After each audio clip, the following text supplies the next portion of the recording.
Assalamu alaikum students, hope you are doing well. वालेकुम अस्सलाम। जी students, आज का जो हमारा टॉपिक था वो है पर्सनल हिस्ट्री। ठीक है, और होपफुली लास्ट हमारा जितना कंप्लीट हो चुका था, जितना भी था, और आपका अगर उसमें कोई भी क्वेश्चन या क्यूरी है तो आप लोग पूछ सकते हैं इजीली, या फिर ऐसा करेंगे कि इसको एंड पे रख देते हैं, एंड पे आप अपने इजीली क्वेश्चंस कर लीजिएगा। ठीक है स्टूडेंट्स?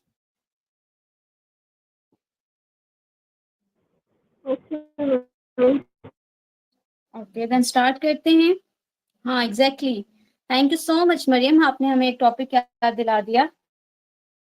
थैंक यू बच्चा। ऐसे ही अटेंटिव रहा करें ताकि ट्रेनर को भी पता हो कि मेरे जो बच्चे हैं वो मुझे सुन रहे हैं अच्छे से। ठीक है, होपफुली आप सब स्टूडेंट्स के पास डायरी अवेलेबल होगी। स्टार्ट करते हैं। लास्ट हमारा जो टॉपिक रह गया था वो था रिलीजियस बैकग्राउंड। ठीक है, रिलीजियस बैकग्राउंड में क्या होता है कि हमारा रिलीजियंस भी हमारी पर्सनैलिटी पर, हमारी लाइफ पर बहुत ज्यादा इम्पैक्ट करता है। ठीक है, फॉर एग्जाम्पल आप लोगों ने ऐसे लोग भी देखे होंगे, खासतौर पे आजकल के मौलाना साहब, मेरी उनसे कोई खासी दुश्मनी नहीं है, लेकिन अगर आजकल आप उनको देखें तो वो उन्होंने दीन को बहुत ज्यादा टफ बनाकर हमें हमारे सामने पेश किया हुआ है। फॉर एग्जाम्पल आपने उन्हें देखा होगा, आप ऐसे काम नहीं करेंगे तो ये गुनाह हो जाएगा, ये कुफ्र है, कुफ्र है, कुफ्र है, तुमने ये कर दिया, छोटी सी गलती भी कर दी तो बस ये कुफ्र अदा कर दिया, अब तुम्हारा ठिकाना जहन्नुम में है। आप लोगों ने जिंदगी में ऐसे लोगों से भी मुलाकात की होगी जो कहते होंगे ये आपने नेल बढ़ाए हुए हैं, ओहो नेल पॉलिश भी लगाई हुई है, बस जहन्नुमी हो, जहन्नुमी, सख्त तरीन जहन्नुमी हो। क्यों? क्योंकि आपने नेल पेंट लगाई हुई, नमाज तो पढ़ते नहीं हो। लेकिन क्या है, हमारा जो इस्लाम है वो इतना टफ नहीं है। और आप लोगों ने देखा होगा कि ज्वाइंट फैमिली में भी अक्सर ऐसे टॉर्चर्स बहुत ज्यादा मिलते हैं, ऐसा थोड़ा सा बहुत ज्यादा टफ बिहेवियर दिखाया जाता है। इसी तरह अगर रिलीजियस बिहेवियर, अगर हम साइकेट्रिक की तरफ जाएं और साइकोटिक इश्यूज की तरफ जाएं तो वहां पे क्या होता है कि जी थोड़ी थोड़ी चीज में भी परफेक्शनिज्म लाते हैं, यानी कि ये चीज ऐसे है, इसको थोड़ा सा ऐसे कर दो, बिल्कुल टेढ़ा नहीं है ये, बिल्कुल ठीक कर दो। तो अगर आपका क्लाइंट बहुत ज्यादा रिलीजियंस है, या बहुत ज्यादा परफेक्शनिज्म में आ रहा है, या ये कह रहा है कि मुझे नमाज पढ़नी है, तो बस सुबह से वो नमाज के लिए बैठा है और वो दोपहर कर चुका है, या इशराक के नवाफिल हो गए, इसके अलावा दूसरी नवाफिल की दुनिया को भी उसने साइड पे कर दिया। अल्लाह ताला ने हमें हुक्म दिया है इस्लाम का, लेकिन अल्लाह ताला ने हमें ये हुक्म दिया है कि दुनिया भी और आखिरत भी, तो दोनों को साथ साथ लेकर चलना है। कुछ लोग ऐसे होते हैं कि जो सिर्फ और सिर्फ दुनिया को देखते हैं, आखिरत और नमाज कुरान ये सब चीजें हम काफी हद तक भूल चुके हैं। लेकिन अगर आप देखें कि हमारा आखिरत में क्या हिस्सा है, हमें नहीं मालूम, बहुत सारी चीजें हम बहुत कुछ भूल चुके हैं। लेकिन अगर इस्लाम की तरफ चले जाएं, बिल्कुल ही ऐसे क्लाइंट्स भी आते हैं जो सिर्फ कहते हैं कि हम 2 दिन में कुरान पाक मुकम्मल कर देते हैं, तो यहाँ भी आपको पता है कि रेड फ्लैग आ रहा है। अगर वो कहता है कि जी सुबह से कुरान पाक पढ़ने बैठता है, रात को पढ़ता है, सारी रात नहीं सोता, सारी सारी रात पढ़ता रहता है, सारा सारा दिन पढ़ता रहता है, तो क्या लग रहा है ये कोई नॉर्मल एक्ट है? नहीं ना। अगर वो बहुत ज्यादा रिलीजियस हो रहा है तो दैट्स मीन कि उसको ओसीडी हो सकता है, अगर उसको न्यूरोलॉजिकल देखा जाए, ठीक है, न्यूरोटिक केसेस में देखा जाए। अगर साइकोटिक केसेस में देखा जाए तो वहां पे क्या इश्यूज आएंगे कि वो हो सकता है कि वो मैनिया में हो। एक second students, have a knowledge about neurotic cases and the psychotic cases? Kindly students hand down कर लें ताकि जो बच्चे दोबारा से क्वेश्चन करना चाहें उनको मुझे आइडिया हो जाए। Yes ma'am. और बताइएगा। मैम जो न्यूरोटिक केसेस होते हैं ना वो रियलिटी कांटेक्ट पे बेस करते हैं, जबकि जो साइकोटिक होते हैं वो रियलिटी कांटेक्ट नहीं होता है उनका। That's good Memona, thank you so much. Anyone other?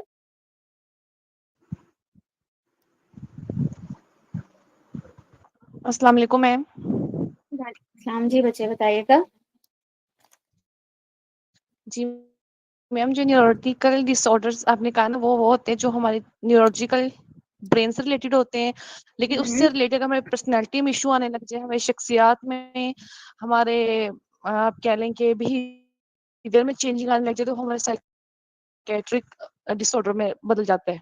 जैसे कि एपिलेप्सी है, ये वो मतलब होती है, और जो न्यूरोलॉजिकल डिसऑर्डर हमने पढ़े थे, ये जो होते हैं, ये उसमें आते हैं कि न्यूरोलिटिक में, और दूसरे आ जाते हैं पर्सनालिटी, जिससे हमें पर्सनालिटी मुतासर होती है, इफेक्ट होती है। अच्छा बच्चे, मैं ये भी कह सकती हूँ कि पर्सनैलिटी तो एंजाइटी से भी इफेक्ट होती है, ओसीडी से मैम, भी बहुत ज्यादा इफेक्ट हो जाती है। Can I? या श्योर। जी मैम, एक्चुअली हमें जो आपने पूछा है कि न्यूरोटिक और साइकेट्रिक का क्या है, फर्स्ट ऑफ ऑल न्यूरोटिक जो है वो तब हमें आते हैं जब हमारे कोई ब्रेन इंजरी हो जाए, ब्रेन डैमेज हो जाए, या हम कोमा में चल जाएं, या कुछ भी ऐसे ब्रेन से रिलेटेड हो, वो न्यूरोटिक है।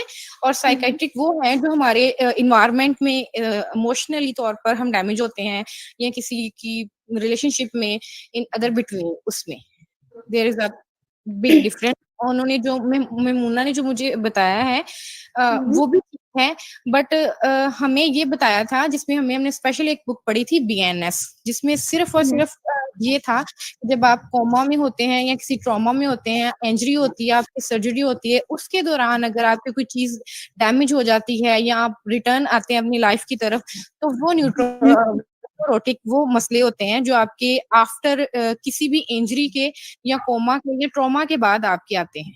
तो ओके, थैंक यू मैम। अस्सलाम वालेकुम मैम। वालेकुम अस्सलाम। जी बच्चे बोले। आई गेस न्यूरोटिक केसेस वो होते हैं जो आपके इंटरनली हो ब्रेन में, ठीक है, जो फिजिकली आपके ब्रेन में हो। आई मीन कोई नर्व डैमेज हो जाए, या कोई एक्सीडेंट हो जाए, या किसी भी वजह से आपका ब्रेन डैमेज हो जाए, तो न्यूरोटिक केसेस उस जुर्मे में आते हैं।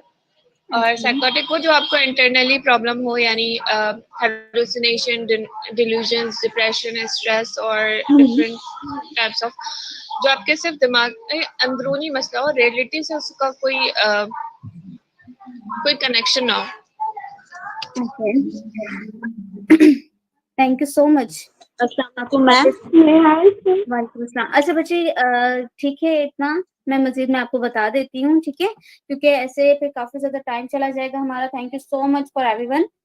अच्छा, मैं आपको बता देती हूँ, काफी स्टूडेंट्स ने कुछ चीजें जो है वो बेटरमेंट में बताई हैं, कुछ चीजें जो है वो थोड़ा सा चेंज है। मैं आप लोगों के कॉन्सेप्ट्स क्लियर कर दूं। फर्स्ट ऑफ ऑल मैंने पूछा था न्यूरोटिक एंड साइकोटिक केसेस, ना कि न्यूरोलॉजिकल एंड साइकोटिक साइड, ठीक है। आपने न्यूरोलॉजिकल को थोड़ा सा एक्सप्लेन किया है बच्चे। बेसिकली न्यूरोटिक केसेस वो होते हैं जो कि ट्रीटेबल होते हैं, जैसे कि हमें आयशा ने, आई थिंक हमारे साथ आयशा थी फर्स्ट ऑफ ऑल, उन्होंने हमें बताया कि वो रियलिस्टिक से बिलोंग करते हैं, रियलिटी के साथ अपना कांटेक्ट रखते हैं।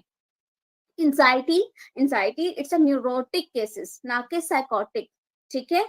वो ट्रीटमेंट या वो डिसऑर्डर जिसका ट्रीटमेंट बहुत फास्टली हो सके, जिसके प्रोग्नोसिस बहुत अच्छे हों, वो न्यूरोटिक होते हैं, ना कि साइकोटिक, ठीक है। न्यूरोटिक में 80 to 90% चांसेस होते हैं कि इंसान जो है वो अपनी नॉर्मल लाइफ दोबारा से गुजार सकता है, उसको कोई भी इशू नहीं आता। मेरी आवाज सबको क्लियर आ रही है या कोई प्रॉब्लम आ रहा है? काइंडली मुझे कंफर्म कीजिएगा। Ma'am it's loud and clear. Okay, जिस बच्चे को आवाज मेरी नहीं आ रही काइंडली वो दोबारा से रिज्वाइन कर लें। फर्स्ट ऑफ ऑल मेरे माइंड ये थोड़ा सा कॉन्सेप्ट समझिएगा, जो कि न्यूरोटिक केसेस होते हैं वो जल्द ट्रीटेबल होते हैं और रियलिटी बेस्ड होते हैं। For example anxiety, depression, it's a neurotic cases, ठीक है। ये ऐसे केसेस हैं जो कि न्यूरोटिक बेस पर होते हैं। यहाँ पर क्या है कि आप ये चेक करें कि जो कि एंजाइटी में है लेकिन उसको रियलिटी का तो पता है ना। अगर हम बात करें साइकोटिक डिसऑर्डर्स की, तो जैसे कि schizophrenia, it's a serious psychotic disorder जिसमें हमारे न्यूरोट्रांसमीटर्स डिस्टर्ब हो जाते हैं। मेन डिफरेंस क्या आता है, जहां हमारे न्यूरोट्रांसमीटर्स डिस्टर्ब होते हैं, उनमें कोई भी फॉल्ट आता है, वहां पे क्या होता है, बच्चे जेनेटिक तो ऑब्वियसली एंजाइटी भी आ सकती है, नॉट अ बिग डील कि वो न्यूरोटिक एंड साइकोटिक से कोई कनेक्शन रखती है।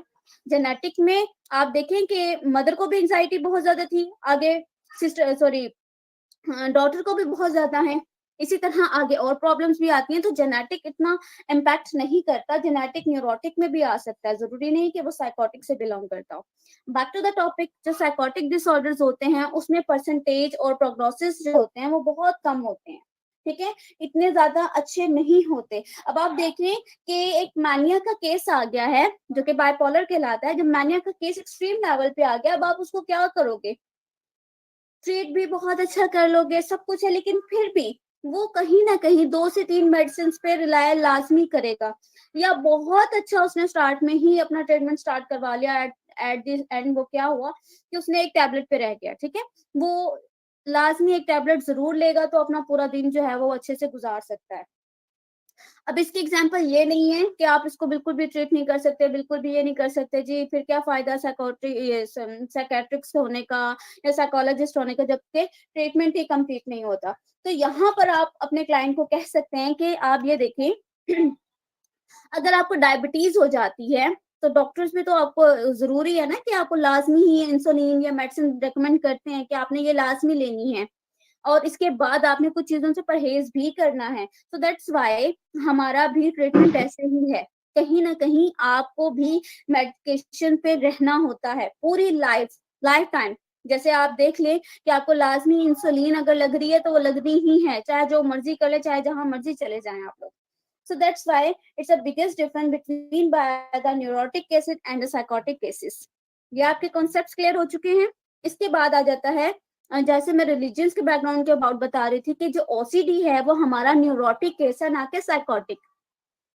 अगर हम साइकोटिक केसेस में देखें तो साइकोटिक में मैनिया आ जाता है, ठीक है। मैनिया में क्या होता है कि इंसान जो है वो बार बार हाथ धोए जा रहा है या बार बार एक काम को रिपीट करे जा रहा है या बात बार बार रिपीट कर रहा है, मैंने ये काम कर दिया, मैंने ये काम कर दिया, मैंने ये खा लिया, मैंने ये खा लिया, मैंने ये डाल लिया, मैंने ये कर दिया, मतलब रेपिडली वो बार बार बोले जा रहा है, ठीक है। तो इस चीज में आता है कि वो रिलीजन्स के अकॉर्डिंगली चेंजिंग आ सकती है। 3 दिन तक मुसलसल जाग सकता है, सही सही रात जाग सकता है, तो वो चेंजिंग्स आ जाती हैं, ठीक है।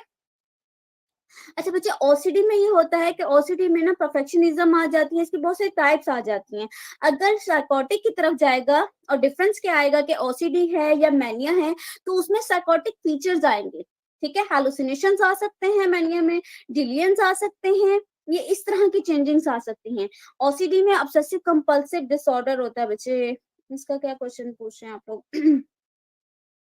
ओसीडी मींस बच्चे, ओसीडी का नहीं आइडिया आपको? ओसीडी तो अगर आपने साइकोलॉजी पढ़ी है तो ओसीडी तो बहुत ज्यादा कहने के केसेस होते हैं। खैर, ओसीडी जो होती है मैंने ऑब्सेशंस बता होते दिया हैं। मैम। थैंक यू बच्चा। ठीक है, ऑब्सेशंस होते हैं, उसमें बहुत सारी थॉट्स होती हैं जिन पे एक्ट परफॉर्म किया जाता है, जबकि वो कंपल्शन बिहेवियर में आ जाता है। ये एक डिसऑर्डर होता है, एंजाइटी की एक टाइप है। यहाँ तक आप लोगों को क्लियर है? यहाँ पे हमारा रिलीजियस बैकग्राउंड भी कंप्लीट हो चुका है। अब हमारा जो मेन टॉपिक है वो है पर्सनल हिस्ट्री। पर्सनल हिस्ट्री में first of all birth, obviously आपके क्लाइंट की बर्थ का या हम सब में जितने भी आज हमारे साथ स्टूडेंट्स हैं, ऑब्वियसली 100+ हैं या 100 हैं, तो उसमें आप देखें हमें हमारे पेरेंट्स ने जरूर बताया होगा कि हम पैदा हुए थे, क्या हम नॉर्मल पैदा हुए थे या सर्जिकल थे या बहुत ज्यादा डिलेड थे। ऑब्वियसली हमारी फैमिली माशाल्लाह से काफी अच्छी हैं, सो वो क्या कहती हैं, अच्छा ये वाला बेबी हुआ था ना, तुम्हारा बड़ा भाई हुआ था तो वो नॉर्मल हुआ था, तुम्हारे बारे में मुझे थोड़ा पेन हुआ, ये चीजें आई, ठीक है, चेंजिंग्स आ जाती हैं। ये जो लास्ट बेबी था ये बहुत डिलेड हुआ था, तो क्या हो रहा है कि आपके पेरेंट्स आपसे शेयर कर रहे हैं। तो जब आपका क्लाइंट आपके पास आता है, अगर वो ये कहते हैं कि मैम उनको क्या पता कि वो कैसे पैदा हुए थे, नॉर्मल थे या नहीं, ये हर इंसान को पता होता है, ठीक है। तो आपने कंफर्म करना है कि आपका क्लाइंट जो था उसकी बर्थ नॉर्मल हुई थी या अब नॉर्मल हुई थी। अब नॉर्मल मीन्स कोई डिफिकल्टीज तो नहीं आ गई थी, कोई और प्रॉब्लम तो नहीं हो गया था, सर्जिकल तो नहीं था, सी सेक्शन तो नहीं था, या डिलेड तो नहीं हो गया था, 10 मंथ से अबव तो नहीं हो गया था। तो ये सारी चीजें आपने अपने क्लाइंट से पूछनी है, ठीक है। अब एक और ट्रेंड आया है, ठीक है, आप लोगों ने भी सुना होगा, मूवीज भी बनी है खासतौर पे उस पर, ठीक है। हैव एन आइडिया मैं किस पे बात कर रही हूँ? सैरोगेसी, आप लोगों ने सुना है? जी जी मैम, जी जी मैम, आजकल ये बहुत कॉमन है। एग्जैक्टली, सैरोगेसी बेसिकली एक ऐसा ट्रेंड हो चुका है, ये वैसे स्टार्ट इसलिए हुआ था कि जो कि पेरेंट्स अडॉप्ट नहीं करते या कहते हैं कि बाय ब्लड हमारा ही हो, तो वो दूसरी शादियों की तरफ जाते हैं, दूसरी तरफ जाते हैं, तो उसके लिए उन्होंने ये निकाला था कि जी हाँ आप ऐसा कर दें, सैरोगेसी के उसमें आ जाए, सैरोगेसी के प्रोसेस में। लेकिन सैरोगेसी में सख्त सख्त गुनाह की तरफ भी है, और हमारे यहाँ दीन में तो बिल्कुल भी जायज नहीं है। अगर आप देखें सैरोगेसी में होता क्या है, आप देखते हैं ऑब्वियसली हम मेडिकल स्टूडेंट्स की साइड से ही बात कर रहे हैं, तो मैं ओपनली आप लोगों से बात कर रही हूँ, ठीक है। सैरोगेसी में आप एक ऐसी मदर पॉकेट उठाते हैं जहां पे ये प्रोसेस स्टार्ट हो जाता है, ठीक है। अब आप मुझे ये बताइएगा कि ऐसा पर्सन, ऐसा बेबी जिसमें जो सैरोगेसी के थ्रू हुआ है, क्या उसमें मदर फीलिंग्स होंगी? बिल्कुल मैम, ये होंगी जिसके थ्रू वो हुआ है बेबी, तो जो मदर में जो भी इश्यूज होंगे उस बच्चे में लाजिम वो इश्यूज आएंगे। एग्जैक्टली वो इश्यूज तो आएंगे, लेकिन मैं ये बात करना चाह रही हूँ कि फीलिंग्स बेसिकली फीलिंग एटीट्यूड होगा आपके उस बच्चे में। ऑब्वियसली जैसे कि प्रोसेस जैसे बेबी हुआ उसके बाद फौरन से वो ले जाते हैं बाहर, ठीक है, जिनके वो जिन्होंने करवाया होता है उनको दे देते हैं। अब जो बेसिकली जो उनकी मदर होंगी, ठीक है, तो उस मदर के साथ तो ना तो मदर फीड करवा सकती हैं वो, ना वो मदर इस हद तक अटैच होंगी जो उनका अपना होगा। ये बात याद रखिएगा बच्चों, जितना मर्जी औलाद से तरसे भी वहां हो, जितना मर्जी औलाद से तरसे भी हो ना हो, लेकिन जो मदर की फीलिंग्स आती है ना, वो वाली फीलिंग्स नहीं होती उस बच्चे में, ठीक है। ना ही उस मदर में होती है वो वाली फीलिंग्स, ना ही उस बच्चे में अपनी मदर के अबाउट होती हैं। ये एक अल्लाह का कानून है, जो कि माँ होती है उसी के साथ ही वो एटीट्यूड, बिहेवियर्स, वही फीलिंग्स जो है वो मदर के साथ अटैच होती हैं। अब बेसिकली यहाँ पे मैंने आपको कॉन्सेप्ट इसलिए समझाया कि पहले दौर में या अब तक जितने आपके क्लाइंट्स आएंगे आपके पास, तो वो सरोगेसी के प्रोसेस से नहीं होंगे, लेकिन आने वाले वक्त में ऐसे क्लाइंट्स आ सकते हैं, फ्यूचर आपके पास ऐसे बच्चे आ सकते हैं जो कि मान नहीं रहे, बहुत ज्यादा चिड़चिड़े हैं, बहुत ज्यादा गुस्सा करते हैं, अंधेरे में रहना पसंद करते हैं, सब चीजें उनमें ठीक हैं, लर्निंग डिसेबिलिटी भी नहीं है, कुछ और प्रॉब्लम भी नहीं है, लेकिन आने वाले वक्त में वो आपके पास आ सकते हैं। इसलिए मैंने इस टॉपिक को ऐड करके आपकी इंफॉर्मेशन में डाला है। तो वहां पे क्या प्रॉब्लम होगा, माइलस्टोन इश्यूज आ जाएंगे, ठीक है। इसके अलावा फीडिंग एटीट्यूड आ जाएगा। अब मदर फीड तो हुआ ही नहीं है, ठीक है। अगर मदर फीड नहीं हुआ तो ऑब्वियसली अल्लाह पाक ने एक ऐसा कह लें कि आपके अंदर एक जज्बा पैदा किया हुआ है, एक औरत के अंदर, कि बच्चा जो है वो मदर से बहुत ज्यादा अटैच होता है। अगर नॉर्मली भी देखें, किसी भी मदर ने अगर मदर फीड नहीं करवाया, ठीक है, बेबी को फीड नहीं करवाया, तो वो क्या होगा, वो वाली अटेंशन गेन नहीं कर पाएंगे अपने बेबी से, चाहे वो जितनी मर्जी मोहब्बत कर लें।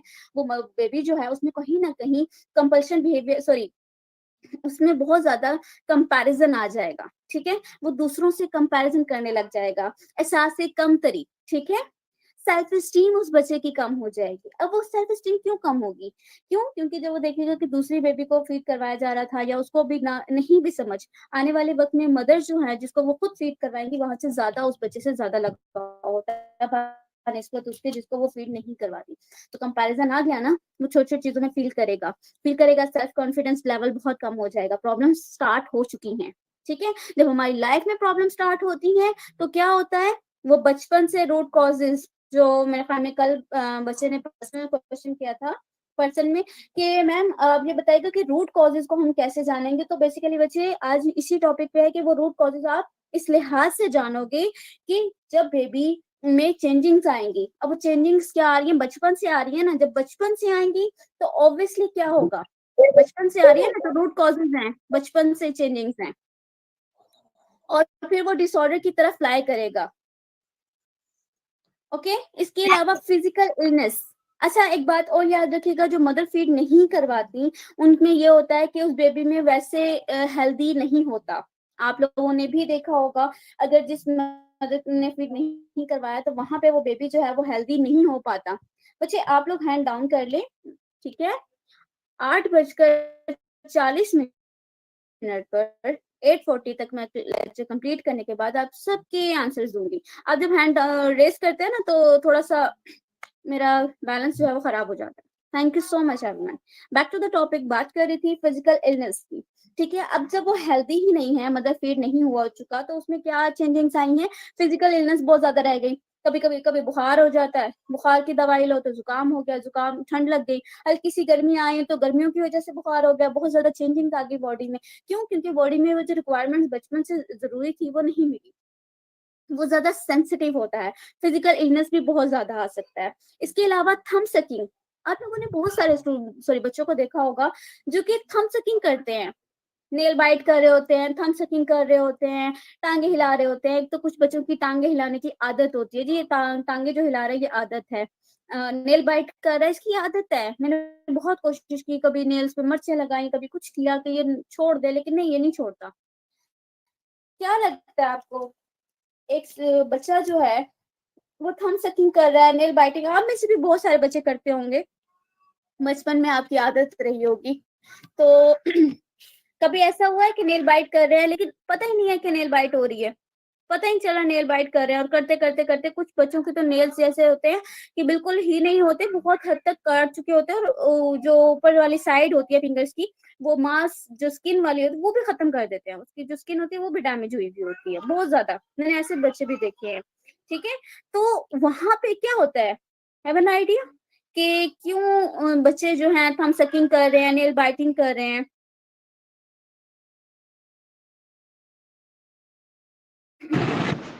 Excuse me ma'am. बोले। मैम मैं आपके क्वेश्चन का तो आंसर नहीं, लेकिन एक चीज़ यहाँ ऐड करना चाहूँगी कि मैं खुद एक मदर हूँ, और जब मैंने अपने बेटे को मदर फीड छुड़वाया था, मतलब वो अभी 1 ईयर का था, तो उसने ना, अभी आपने ये बात की तो मेरे जहन में वो आया कि उसने ना मेरी टम्मी पे मतलब ऐसे हल्की हल्की चूंटियाँ और ये मारना, अभी तक उसकी हैबिट नहीं गई है। मतलब वो 3 इयर्स का है और अभी तक उसका दिल कर रहा होता है कि जब भी वो मेरे पास लेटे या फीडर पिए तो वो उसका दिल कर रहा होता है कि वो मेरी टम्मी ले। अच्छा वैसे मेन चीज ये होती है, ये भी एक एंजाइटी की किस्म होती है, ठीक है। कुछ लोगों की आदत ही बन जाती है चूंटियां मारना, चाहे वो गला हो जाए, ठीक है, नेक पे अक्सर बच्चे मारते हैं, या बेली पे, क्योंकि वो बहुत ज्यादा सॉफ्ट होती है, तो वहां पे वो इजीली ना इंजॉय करते हैं इस मोमेंट को, ठीक है। इसके अलावा बात कर रही थी thumb sucking and nail biting की, तो थंब सकिंग जब किया जाता है, खासतौर पर बच्चे अक्सर कर रहे होते हैं, ये नेल बाइटिंग कर रहे होते हैं, तो वो एंजाइटी की तरफ जाते हैं। एंजाइटी मतलब उनमें कॉम्प्लेक्स का प्रॉब्लम आ जाता है, सेल्फ स्टीम कम हो जाती है, ठीक है, जिसकी वजह से वो बार बार नेल बाइटिंग करते हैं। इवन तो आपने बड़े बड़े बच्चों को देखा होगा, 12-13 साल की लड़कियां या लड़के हैं, तो वो नेल बाइट कर रहे हैं, ठीक है। वो छोटी सी बच्चियां नहीं होती, बिल्कुल भी बेबीज नहीं होती, लेकिन वो कर रही होती है। वो कहते हैं कि हम मैम अक्सर ऐसा होता है कि हम ना अनकॉन्शियस बिहेवियर में होते हैं, तो मैं मैम से कहती हूँ अच्छा ऐसा होता है कि कोई न्यूज सुनी जो कि बहुत ज्यादा आपके लिए डाइजेस्टेबल नहीं थी, आपके लिए वो बहुत ही ज्यादा ऑकवर्ड थी, तो आपने क्या किया, आपको पता ही नहीं है लेकिन आप नेल बाइट स्टार्ट कर लेते हो। अच्छा ये नेचर जो है वो कुछ बड़ी लड़कियों में भी, मतलब बड़े लोगों में भी आती है, खासतौर पे अडल्ट में भी आ सकती है। वो क्या होता है, प्रेजेंटेशन देने गए, आज तो नहीं आती, अल्लाह जी ट्रेनर चला जाए, टीचर चला जाए, अल्लाह जी इसको कोई इंपॉर्टेंट काम आ जाए, वो हम नेल बाइट कर रहे हैं स्टिल। किस किस के साथ ऐसा होता है ना, ऐसे नेल बाइट कर रहे होते हैं, एग्जैक्टली यस लिप्स बाइट भी कर रहे होते हैं, लिप्स बाइट भी की जाती है, ठीक है। लिप्स बाइट भी एंजाइटी में ही आती है, तो हम क्या करते हैं, ट्रेनर चला जाए, कुछ हो जाए, ये इसको आज आए ही ना, छुट्टी कर ले, और अगर आ गया तो फौरन से, आज तो मेरी प्रेजेंटेशन है, सबसे पहले मुझे जाना पड़ेगा, रोल नंबर भी मेरा ही पहले है, तो वो एंजाइटी की ये कंडीशन होती है, या तो नेल बाइट हो रहे होते हैं, ये या लिप्स बाइट हो रहे होते हैं, ठीक है। तो बेसिकली ये कहाँ लाइक करता है, एंजाइटी की तरफ। इसके अलावा आ जाता है बेड वेटिंग। अब बेड वेटिंग जो है वो मेडिकल साइड से भी देखी जा सकती है, हो सकता है कि उसको वीकनेस हो, बहुत ज्यादा कमजोरी हो, जिसकी वजह से वो बेड वेटिंग कर रहा है, जरूरी नहीं कि साइकोटिक इश्यूज हो, सॉरी साइकोलॉजिकल प्रॉब्लम्स हो, ठीक है। इसके अलावा नाइटमेयर्स, अब नाइटमेयर्स जो है वो 2 जगह पे लाई कर रहे हैं, ठीक है। नाइटमेयर्स किस तरह लाई कर रहे हैं, फर्स्ट ऑफ ऑल अगर आप लोगों ने स्टोरी सुनी होंगी लाइफ में, जब छोटे से बच्चे होते हैं ना, मैंने तो बहुत सही सुनी थी कि ये जो स्कूल है ना ये कब्रिस्तान पे बनाया गया है। किस किसने सुनी है ये स्टोरीज, हॉरिबल होती हैं, या यहाँ पे जिन्नात का कब्जा है, यहाँ पे चुड़ैलें रहती हैं, यहाँ पे भूत रहते हैं, ठीक है। तो अक्सर जब हम छोटे थे तो वो 2-4 बच्चों का ग्रुप्स ऐसा बना हुआ मज़े का होता था कि वो ज़रूर अच्छा हाँ, मैं ना संडे की रात को ना बाबा के साथ जा रहा था या जा रही थी तो स्कूल का दरवाज़ा खुला था। वहाँ पे ना इतनी बड़ी व्हाइट कलर की ना साड़ी पहन के या व्हाटएवर जो भी उसने कॉस्ट्यूम पहना हुआ था वो पहन के घूम रही थी। अब पता है फिर वो ना हमें खा जाती है, बच्चों को खा या फिर वो एक वॉशरूम स्पेसिफिक वॉशरूम की भी एग्ज़ाम्पल देते हैं कि इस वॉशरूम के अंदर वो चुड़ैलें रहती हैं। सो दैट्स व्हाई ये स्टोरीज़ सुनाने का मेन पर्पस क्या था कि बच्चों के माइंड में ऐसी स्टोरीज को सुना दिया जाता है। अब उस टाइम तो हम अनकॉन्शियस बिहेवियर में ये स्टोरी सुन लेते हैं, जी ये स्कूल कब्रिस्तान पे था, यहाँ पे जिन्नात हैं, ये वॉशरूम जो है या वॉशरूम की जगह ना भी सही वो गैलरी टाइप जहाँ पे अक्सर ही टूटी हुई ईंटें पड़ी होती थी अगर किसी का वो गवर्नमेंट स्कूल से ताल्लुक कभी कहीं गए हों आप लोग, खैर मेरा तो नहीं था लेकिन कहीं भी वो खास तौर पे वो एक एरिया ऐसा होता था कि वो अभी बिल्डिंग बन रही होती थी या कुछ भी, तो वहाँ पे टूटी हुई ईंटें या फिर वो छोटी-सी गली या बेसमेंट इस तरह के जो है ना सीन होते थे जहाँ पे बच्चे जो है वो बहुत कम जाते थे, तो वहाँ पे वो क्या कहते थे यहाँ पे जिन्नात हैं। अब ये स्टोरीज़ जो हैं वो बच्चों को सुनाई जाती हैं। उस टाइम तो बच्चे बड़े मज़े से क्योंकि चारों सारे बैठे होते हैं। लेकिन वो ना आपने ये भी सुना होगा कि बच्चों का जो ब्रेन होता है वो कंप्यूटर की तरह होता है। हर चीज़ को फ़ीड कर लेता है, हर एक पॉइंट को फ़ीड कर लेता है कि हाँ, ये चीज़ भी समझ वो याद रखता है। हम मेरा मतलब मेरे भाई का बेटा है, वो भी बहुत छोटा है, तो उसको भी अगर कहा जाए ना कि मतलब बेबी ये ना पिज़्ज़ा नहीं है, ये ना ऑर्डर किया था जो कपड़े आए हैं। आप बिलीव नहीं करोगे वो बहुत छोटा-सा अभी 2 साल का है, तो वो कहने लगा नहीं फूफू ये देखो ये कपड़े नहीं थे, ये पिज़्ज़ा था और वो अगले दिन मुझे ये रिमाइंडर दे रहा है। बिलीव मी मैं खुद हैरान हूँ कि वो बच्चे को कैसे याद रह गई, इतनी छोटी-सी बात याद रह गई।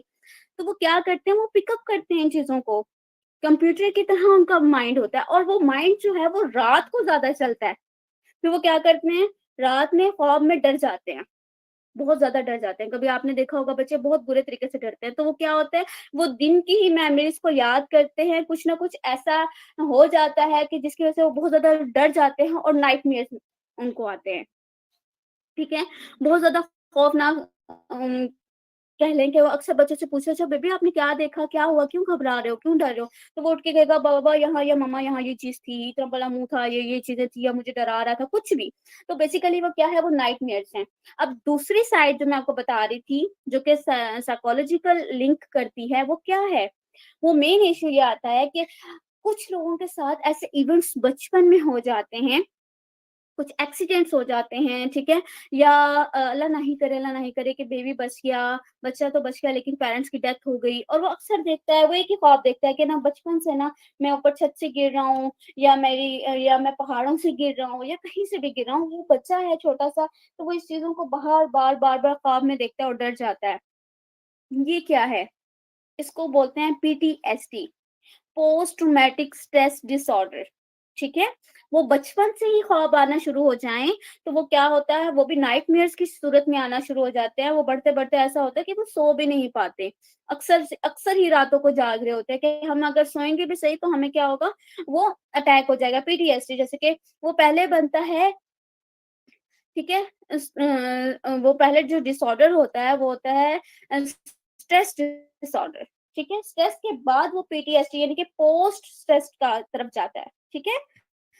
तो पहले हमारा स्ट्रेस बनता है, उसके बाद पीटीएसडी का एक डिसऑर्डर जो है वो हमारे सामने आता है, जो कि फिर इश्यूज़ को क्लियर करता है। बैक टू द टॉपिक यहाँ तक होपफुली आप लोगों को काफ़ी कुछ समझ आ गया होगा।